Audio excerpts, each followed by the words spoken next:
Hey everyone, welcome back. So today we're going to be checking out some of the best looking new RPGs coming in 2025. That's it. Let's do it. Okay, so first up is a game that is just about to come out, and that is Monster Hunter Wilds. Gotta say, I am incredibly pumped. All the early impressions have been glowingly positive. I myself adored what I played of the preview. And I mean, hey, this is just looking like Monster Hunter World, but even bigger and even better, which, yeah, absolutely, sign me up. Anyway, Monster Hunter Wilds is very likely going to be a great game, and it comes out very, very soon. Here are some of the basics. So the game still absolutely relies on the franchise's classic formula. You go out, moving through large environments, tracking down massive monsters, fighting and killing them, and then taking their parts to craft these distinct weapons and armors that basically have you looking like the monster itself. Rinse and repeat. That is the whole process. Now, the entire fun of this series is learning all those different fights, with each monster basically being like a boss encounter in other games, essentially, and using a vast array of tools from your weapons, which essentially function as classes, to consumables and the environment to take them down. That coupled with a whole lot of crazy stuff happening like all the time, often hilarious moments like getting yeeted off of a cliff, falling down like hundreds of meters, or having other monsters join mid-fight, all of a sudden just clashing and the two monsters are fighting while you're trying to fight the first monster, or uppercutting a massive boss just before he strikes you, slamming away at his head as he sits there dazed on the ground. There's just like a lot going on constantly, even more so now with Wilds introducing these dynamic and ever-changing weather and seasons that come into play. Combat feels as good as ever. If you're unfamiliar, Monster Hunter is an action combat game with quite a big bit of animation locking. The whole idea here is that you're meant to learn the moves and the attacks of the different monsters, using windows of opportunity as your chance to strike, as every weapon not only comes with its own move sets and different damage types, but also unique mechanics. In fact, in Monster Hunter, yeah, weapons essentially function as playable classes. They are all quite different from one another and require their own learning and understanding. The more you play, the more you learn. You'll improve with experience, which is that's like a big chunk of the fun and satisfaction from playing this game. With Wilds also comes a few new features and mechanics for everyone. So there's focus mode. This is essentially a targeting option that lets you directly place attacks, as well as revealing any weak points on monsters you're fighting. The slinger returns with all of its standard variety of ammos you can toss out, used to damage and distract monsters, but you can also now collect objects in the environment from a distance with this new grapple collection tool, which you can also do on top of your brand new mount. The mounts weren't in Monster Hunter World, but it was featured in the handheld-centric Rise. It's what you expect. It's a creature that you can ride around on. And beyond letting you move at higher speeds while mounted, you can also do things like check your map, manage your inventory, sharpen your weapon, consume buffs, and heal yourself. There's some light mounted combat with a basic attack for each weapon, along with a dismounting strike. And also, this isn't new, but I just wanted to mention, yes, your Palico pet companion is of course back. These are funny, but also quite helpful, as they'll chase around monsters, smacking it, doing a little bit of damage, but also can come with some utility like laying down traps or healing you when you're injured, removing any debuffs that you happen to have on you. So beyond hunting down the big roster of monsters, Wilds also features the series' biggest play space to date, with massive open areas freely explorable and interconnected to other biomes and zones. This game is looking humongous with the inclusion of your new mount. They've definitely ramped up the explorable play space, and if the subsequent biomes are anywhere near the size and depth of the one that we've played in the preview, this is going to be great. Once again, it's the next Monster Hunter game, but bigger and with some new bells and whistles. Really looking forward to this. Monster Hunter Wilds is set to release on February 28th for PC, PlayStation, and Xbox. But wait, before we move on, let me tell you about today's sponsor. Today's video is sponsored by Mandragora, a dark fantasy action RPG that blends skill-based combat, deep character customization, and Metroidvania-style exploration in a hand-painted world. As you progress through the game's story, you'll battle a variety of enemies and bosses, unlock powerful abilities and gear, and meet a range of interesting characters, shaping their journey through a rich narrative adventure. You start out by selecting a beginning class from 6 different options, each with their own skill tree made up of active and passive abilities. You can then combine skills from across the trees to create your own preferred mix. From there, fine-tuning your loadout with an arsenal of weapons, armor, items, and spells to be discovered. As you might be able to see here, combat in Mandragora is Souls-like in nature. You face off against relentless enemies. You'll have to master precise timing, strategy, and perseverance to conquer even the simplest simplest foes, but especially against the game's towering bosses. As you navigate a sprawling, interconnected Metroidvania world with non-linear paths, you'll be unlocking new abilities to access hidden areas, uncover new secrets, and expand the journey. So if you would like to learn more and check out Mandragora for yourself, be sure to use the link in the video description below. Anyone who pre-orders the game will receive exclusive digital rewards, as well as access to 2 preview builds ahead of the release, so you can start playing the game immediately. All right, back into the list. The first Berserker, Khazan. This is a hardcore action RPG set in the Dungeon Fighter Online universe. The game takes place on the continent of Arad and explores the untold story of Khazan, the first Berserker. Fun fact, by the way, this is apparently a spin-off of what was originally supposed to be Project BBQ, a previously in development MMORPG by the same studio. Well, they scrapped the MMO aspects and then basically retuned the game into this. I am bummed that we're not getting to see what they had in mind for the MMO. I thought it was looking quite interesting. But that said, this too is looking pretty interesting. Basically, they're trying to capture the essence of Dungeon Fighter Online with its blend of flashy hack and slash combat and hardcore difficulty into what is now this single-player RPG. You'll engage in this over-the-top combat, moving through levels, smashing hordes of enemies, and then taking on difficult boss encounters. Game features include a large variety of boss fights, with the combat that is said to be easy to learn but hard to master, rewarding proper timing and positioning on top of learning every encounter. There's rather unique visuals, as you can probably see, with their 3D cel-shaded style that's meant to capture the essence of animated films, and you've got various forms of power progression and build variety. There's a wide range of weapons that include spears, dual wielding, and greatswords, and more. There are armor sets with unique bonuses, and both the weapons and armor also come with their own upgrade paths, and lots of skill combinations to pick from, as each weapon also has its own set of skills that can be combined to create and tailor to different playstyles. So yeah, this is a new single-player RPG. Combat and visuals, I think, both look quite appealing. On top of that, there is a free demo available right now where you can play through the game's first 2 levels. Now, I haven't yet to jump in myself, but from what I've read and seen, people do seem to quite enjoy this, so I will get around to checking it out probably sometime in the next couple of weeks. The first Berserker, Khazan, launches on March 27th for PC, PlayStation, and Xbox. Clair Obscur Expedition 33. When I first heard of this game, I just assumed, based on the name alone, that this was some long-running series or something, like the next installment in the Clair Obscur franchise, but I guess it's a brand new thing. I don't know why, for some reason this name just feels kind of strange to me, but hey, look, I'm not one to judge solely on my initial gut reaction, and I'm glad, because after looking more into this, the premise seems kind of cool. So the game itself is a turn-based RPG that also has this unique real-time mechanics. You're going to be exploring a fantasy world that's inspired by the Belle Epoque France, in which you will battle enemies, moving through an enchanted realm populated by surreal adversaries, wandering through breathtaking landscapes from the Island of Visages to the Forgotten Battlefield, discovering secrets and hidden quests along the way, finding allies of fortune and creatures of legend, recruiting special companions to access new travel methods, and discover secret areas all around the world. So as you fill out your roster of characters, you're going to be crafting these unique builds for the expeditioners that fit whatever playstyle you want, choosing from different gear, stats, skills, and synergy combinations. And then in addition to the turn-based layer of combat, they also have this active dimension where you will be dodging, parrying, and countering in real time, chaining combos together by mastering attack rhythms and targeting enemy weak points using their free aim system. So yeah, it is both a turn-based RPG, but they also have incorporated this real-time action combat within it. The game also has a rather unique premise to go along with its look and setting, that being that once a year, this paintress wakes up and paints upon her monolith a cursed number, and then everyone of that age turns to smoke and fades away. Year by year, that number ticks down and more people get erased. And then tomorrow, she's going to be waking up and painting the number 33, and this is where the game begins and where the name comes from, as you are playing as Expedition 33, attempting to stop her. I don't know, seems pretty cool. Clair Obscur Expedition 33, despite my initial gut reaction to the name. Seems interesting, gonna check it out. This launches on April 24th for PC, PlayStation, and Xbox. Next up is Crimson Desert, and this one is interesting for me. So I definitely think it looks good. This is an upcoming open world action RPG from Pearl Abyss, creators of one of the more successful but also controversial currently active MMOs, that being Black Desert Online. And the controversy, by the way, isn't that people don't like the game. BDO is actually a pretty good MMO in a lot of ways. The controversy is more around their monetization with some rather pay-to-win progression systems, which fortunately enough doesn't seem like it will be coming into Crimson Desert at all. When first revealed back in 2019 at Pearl Abyss Connect, this was said to be almost a spin-off born of a desire to tell the story of Black Desert's past, basically starting out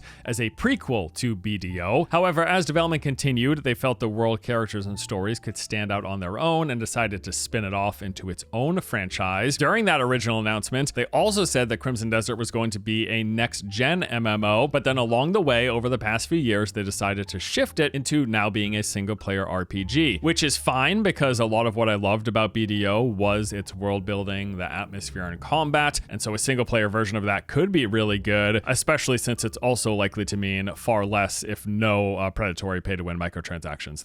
We have no implication that's going to happen. I'm just pointing out that their prior game, that's a big part of the discourse around it. I think it's also funny, though, that this is the second game on this list that started development as an MMO, but then shifted into a single-player RPG. Just my favorite genre of games. They're totally doomed. Although this one kept the same name and everything, so that's good, unlike Project Barbecue that turned into first Berserker. Anyway, yeah, I think Crimson Desert looks pretty good, so let's talk about it. Beyond those initial trailers, over the past couple years, we have gotten a handful of lengthier bits of gameplay footage and some detailed overviews on various systems and features. We know this is going to be a large open world medieval fantasy game featuring diverse biomes, points of interest, cities, towns, ruins, and dungeons to explore. There will also, of course, be tons of quests with NPCs in need of help, rewarding experience and loot, strongholds full of enemies, boss battles, and a combat system that is like a mix of the sort of action combat you see in Black Desert with all these wrestling and grappling moves. Like literally we see the player like clotheslining enemies at some point, which is pretty cool. The trailers have also shown a ton of different like mechanics and systems and stuff in this game beyond the combat and exploration, with various like mini games, spots with quick time events, a whole lot of puzzles and exploration stuff. I mean, yeah, it certainly looks like it's loaded with a whole lot of different things. I'm quite hopeful. I guess probably my main early criticism is that from the gameplay that we've seen, but also some of the hands-on events that we've heard from, it seems like combat might also be a tad floaty. So hopefully they refine this, and the actual moment-to-moment gameplay feels good come release. Crimson Desert is currently set to launch at some point later this year. Okay, so those are like my main games, the one that I'm most looking forward to playing this year, but there are plenty of others totally of note.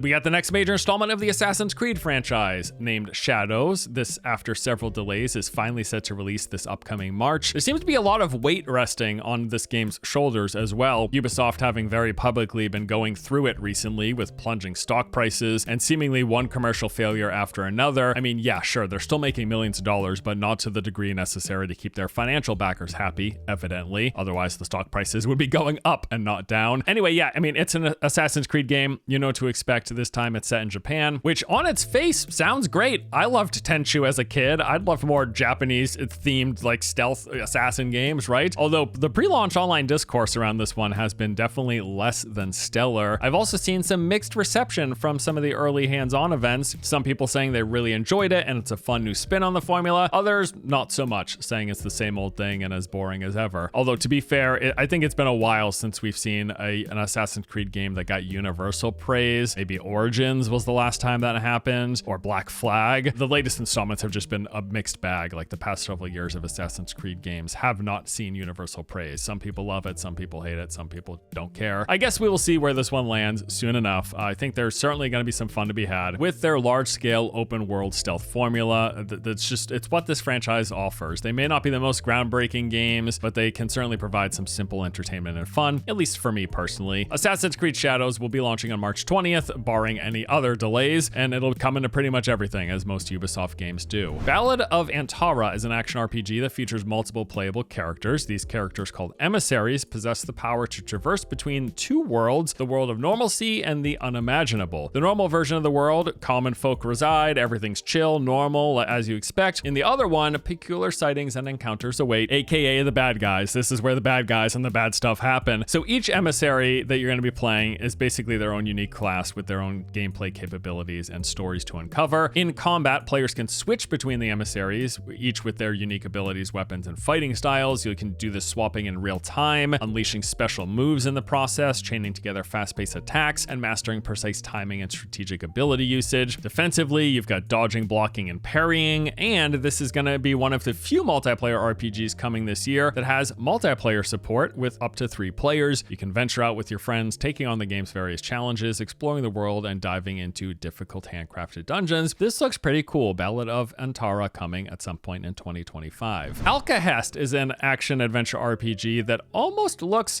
too good to be true. Like, I've not heard of this developer and I couldn't find any details on them when I looked online. I'm going to keep an open and hopeful mind though, because yeah, this trailer looks pretty good. Alkahest is set in what they call a murky medieval world, featuring satisfying melee combat with this highly interactive environment. So you get all the basic action combat stuff. You got light and heavy attacks. You can chain attack together and build various combos, but also with the environment, you can do stuff like dropping a tree on enemies' heads, kicking them off cliffs, or setting them on fire. It's fast-paced, close combat within a richly interactive environment. That is what they say they are going for. Also, instead of having magic, Alkahest features alchemy, whether you choose to follow a recipe or mix gathered ingredients at your own discretion, and then using the resulting substance as a throwable, as a weapon oil, planting it in an enemy's pocket, or even drinking it yourself. Each one of these will have different outcomes for every single concoction that you come up with. They say that this is a grounded fantasy adventure. You play as the youngest son of a petty lord and need to prove your worth through hard work, sweat, and blood. You're going to explore castles, forests, and villages as you journey through multiple semi-open world locations packed with secrets and adventure, with branching gameplay options inspired by Dishonored and Kingdom Come Deliverance. Looks pretty interesting. Keen to learn more. This is coming in 2025. There's also a playtest running, which you can register for right there over on Steam. Vampire the Masquerade Bloodlines 2 is an upcoming action role-playing video game published by Paradox Interactive. This is the long-awaited sequel to Bloodlines and is part of the World of Darkness series based on the tabletop role-playing game Vampire the Masquerade. Beyond having plenty of deep and immersive role-playing elements, a lot of narrative and story to uncover, interacting with NPCs, the gameplay itself has you sustaining powers through drinking blood. So you're going to stalk and feed on the city's population during the nighttime using your supernatural powers of persuasion on civilians to lure them into deep dark alleys and satiate your hunger. All the while though, you have to try to attempt avoiding breaking the masquerade, as if you reveal what you are, you're going to risk punishment, first from the law enforcement, then if you keep it up, it's going to get even worse. Combat is said to be rewarding, entirely different playstyles and approaches based on your choices of vampire clan, with options that range from melee to ranged attacks, fighting head on, or taking on a stealthier approach. You're going to fight your way through this modern day Seattle on the brink of an open war. Your choices, plots, and schemes will determine the balance of power and what becomes of the city and its people. Very, very, very highly anticipated. Really curious to see how this turns out. Bloodlines 2 is set to release in 2025. Okay, so those are like the main games of the list. Got a few honorable mentions as well. First up, Soulframe, the latest title from Warframe developer Digital Extremes. They are currently running regular alpha playtests referred to as preludes. This consists of what is a fairly small region of explorable space. They're really just laying the groundwork here, the foundation for the rest of their game. It's got open world exploration, there's various enemy camps to clear, and then these underground procedurally pieced together dungeon layouts that you can go in and explore, collecting loot and upgrading your power. I really enjoyed my time that I spent playing with this. I've got a preview up on the channel already if you want a more thorough explanation of how everything works. I think it's a decent foundation, though the biggest complaint is probably the lack of sense of impact with the combat, which is I hope something they work on. But I think everything else about it is great. The world, the enemies, the characters, the points of interest, the overall structure of the game. I just really like it. Keeping my fingers crossed that they can give the gameplay a little more oomph, because everything else I really, really enjoy. So you can register to try to get into Preludes testing on their website. In my experience, there's at least like probably a few days to a week's worth of content to play through if you're interested, giving some early feedback. As for its release, I would say there's a non-insignificant chance that it comes to early access in 2025, late 2025, but we will see. Ghost of Yōtei is a standalone sequel to the 2020 hit Ghost of Tsushima. This one centers around the theme of underdog vengeance. The story is set in Hokkaido, Japan in 1603, 329 years after the events of the first game. Players will take control of Atsu, a female warrior who adopts the persona of the ghost at the dawn of the Edo period. So the developers have said that players will have even more control over the game's narrative and choices compared to Ghost of Tsushima, while further building on the great combat, the world, and exploration of the original. I have seen some disappointment at the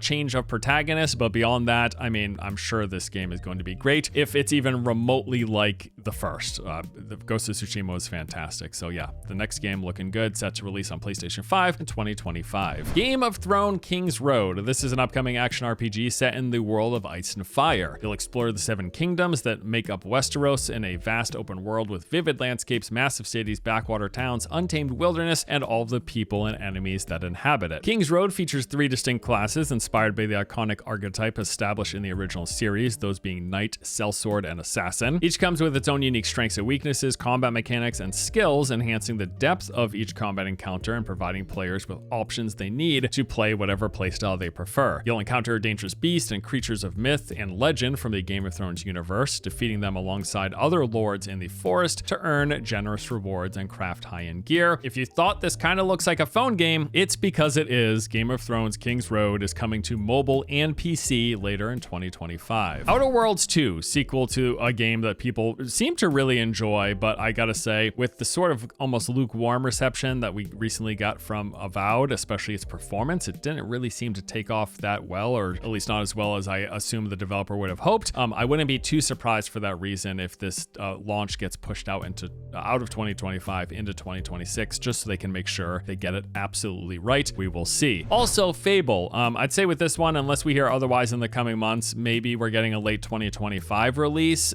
if anything. Otherwise, this could be another game that gets pushed into 2026. As for what we know, really not a whole heck of a lot. We know that this reboot is set to retain the original trilogy's world, humor, and gameplay elements, but that's basically it as far as detailed information. Hoping to hear some more soon, and yeah, maybe it does come out later this year. I would absolutely love that. Definitely coming this year is the RPG classic Gothic Remake, letting you once again explore this handcrafted organic open world that reacts dynamically to your actions. They're calling this a faithful remake, fully rebuilt using current gen technology, preserving the iconic atmosphere while enhancing the gameplay for a better experience. You've got this expansive world with over 50 hours of gameplay, which is going to include you exploring both old and new secrets to discover. And everything people loved about the original, from its dynamic living world to its branching story and interesting gameplay, that is all making a return with enhanced combat, a modernized system that updates the core mechanics, offering a more fluid and dynamic experience. But Gothic is getting a full-blown remake, and it's looking pretty good. All right, well, that does it for our list of some of the best looking